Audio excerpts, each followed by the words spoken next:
Um, so, Virgo, sit down. I mean, that literally, if you are standing, if you are walking, if you are doing three things at once, the way you always do, stop, sit down. Because what is about to come through is not the kind of thing you can absorb on the move. It needs stillness. It needs the particular quality of quiet that only arrives when the body stops and the noise of the day falls away, and what remains is just you, just this, just the truth that has been waiting at the edge of your awareness for longer than you have been willing to admit. There is something you do not yet know. And when you find out, and you will find out, because these things always surface eventually, because the buried always finds its way up through the soil, no matter how deep it was placed, it is going to move through you like weather, not the gentle kind, the kind that arrives without warning in the middle of an ordinary afternoon and turns everything sideways, the kind that leaves you standing in the middle of your own life, wondering how the sky changed so completely without you seeing it coming. I have been circling this reading for a while, trying to find the gentle entry, the soft way in, and then I realized there is no soft way in. The truth does not have a gentle door. It has the door it has, and what lives behind it is what lives behind it. And the most honest thing I can do for you tonight is walk through it without flinching and ask you to do the same. So here we are on the other side of the soft approach, in the place where the real conversation begins. There's a person in the story of your recent life who has not been who they appeared to be, not entirely, not in the ways that matter most. What they showed you, the face, the warmth, the particular version of themselves they curated for your consumption, was not a lie exactly. Lies are clean. Lies have edges. What this was is more complicated than a lie, which makes it in some ways harder to name and in other ways far harder to forgive. It was a selection, a careful, conscious, ongoing selection of what to show and what to keep hidden. And what was kept hidden is the thing you have not yet fully seen, the thing that, when it comes into the light, is going to require you to reread everything you thought you understood about this chapter of your life. In the old cartography of the soul, the maps that were drawn long before psychology gave us its clinical language for these experiences, this moment has a name. It is called the crossing of the abyss. The moment when the ground of a belief you built your reality on opens beneath your feet and you fall briefly through nothing. The mystics who wrote about this crossing were careful to note that it is not destruction, even though it feels indistinguishable from destruction while it is happening. It is initiation, the specific, brutal, irreplaceable initiation that only comes from having something false removed from your life with enough force that you cannot pretend it is still there.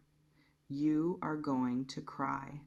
I say that not to frighten you, but to prepare you, because there is a difference between tears that arrive as a surprise and tears that arrive as something you were ready for. The tears that are coming, and they may already be close. You may already feel the pressure of them in your chest even now.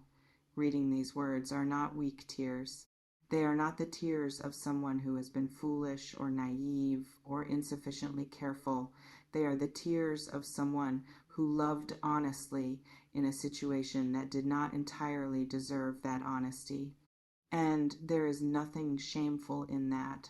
There is, in fact, something quietly magnificent about a person who continues to show up with their whole heart, even in circumstances that were not giving their whole heart back. The shame If shame belongs anywhere in this story, does not belong to you. What will hurt most, I think, and this is the part I want to speak to with the greatest care, is not the thing itself. It is the realization of the distance between what was real and what you believed was real.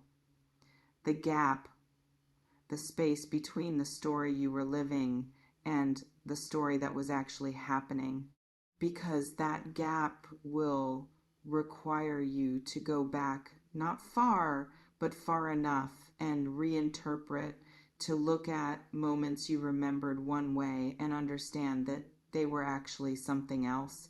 To hear conversations in your memory with new ears and catch the thing that was beneath the surface of them that you missed the first time.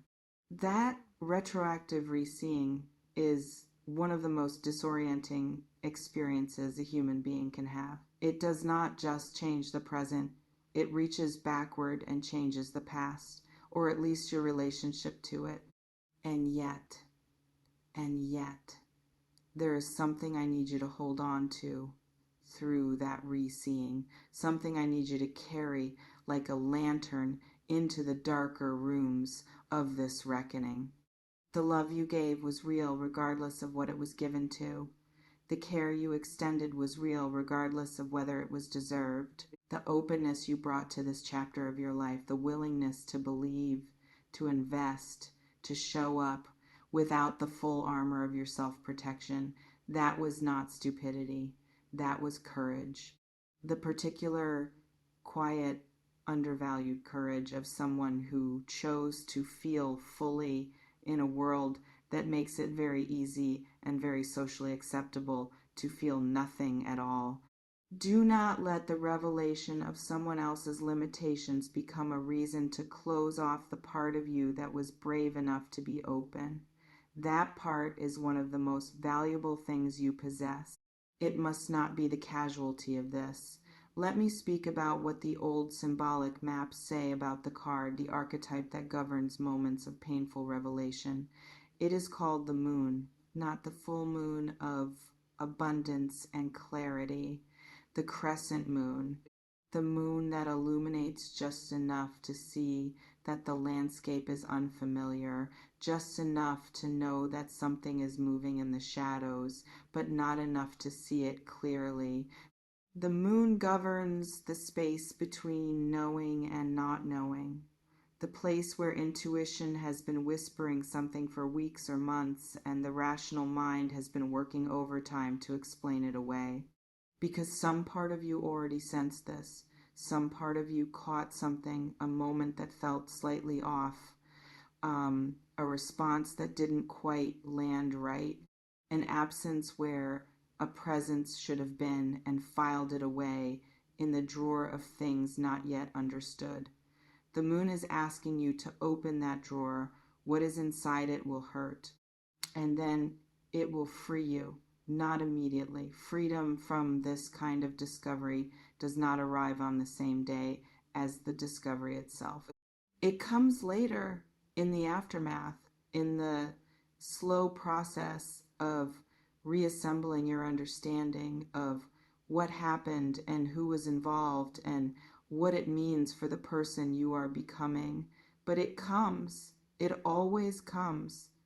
Because clarity, even the painful kind, especially the painful kind, is the only real foundation for anything worth building. And what you build after this, with the full and unsparing knowledge of what this chapter actually contained, will be structurally sounder than anything you could have constructed on the softened version of reality you were working with before. There may be a temptation when the revelation arrives to collapse inward, to take the fact of having been deceived or disappointed or shown a version of reality that wasn't complete and use it as evidence against yourself, evidence that your judgment cannot be trusted, evidence that your heart leads you wrong, evidence that the open, feeling, generous way you move through the world is a liability rather than a gift. Resist that collapse with everything you have, because The story this revelation is telling is not about your failure of perception. It is about someone else's failure of integrity. Those are not the same story, even though pain has a way of conflating them. Your perception, in fact, was working. The discomfort you felt but couldn't name, the subtle wrongness you registered but couldn't locate, the moments where something in you said, wait, and you talked yourself out of listening, all of that was accurate data. The issue was never your ability to feel the truth. The issue was the gap between what you felt and what you were willing to believe about someone you had chosen to trust. That gap between feeling and believing is one of the most human gaps there is. Every person who has ever loved someone, ever trusted someone, ever chosen to extend the gift of their faith to another human being has stood in that gap at some point. You are not uniquely foolish for having stood in it. You are simply human, fully, completely, sometimes painfully human. What comes after the tears, after the re-seeing, after the initial shock of what you are going to learn is a question. A simple but enormous question that only you can answer, and that the answer to will shape everything about what this chapter ultimately means in the longer story of your life. The question is this: what do you do with the truth now that you have it? Not what do you do about the person, not how do you respond to the situation, but what do you do inside yourself with the full, unmediated, no longer deniable reality of what was real and what was not. Because that internal response, the choice about how to carry this, what to let it mean, what to let it change, and what to refuse to let it touch, is where your power lives in this moment, not in what was done to you, in what you do next. The pain is real and it deserves to be felt. Do not rush it. Do not perform recovery for the benefit of people around you who are uncomfortable with the duration of your grief. Let it move through you at its own pace, in its own way, with the full dignity that any genuine emotional experience deserves. And then, when it has done what it came to do, when it has cleared the ground of everything that needed to be cleared, look at what remains. Because what remains after a fire moves through is always the truest thing. The things that did not burn. The parts of yourself that the revelation could not touch, could not diminish, could not take from you, no matter how hard it tried.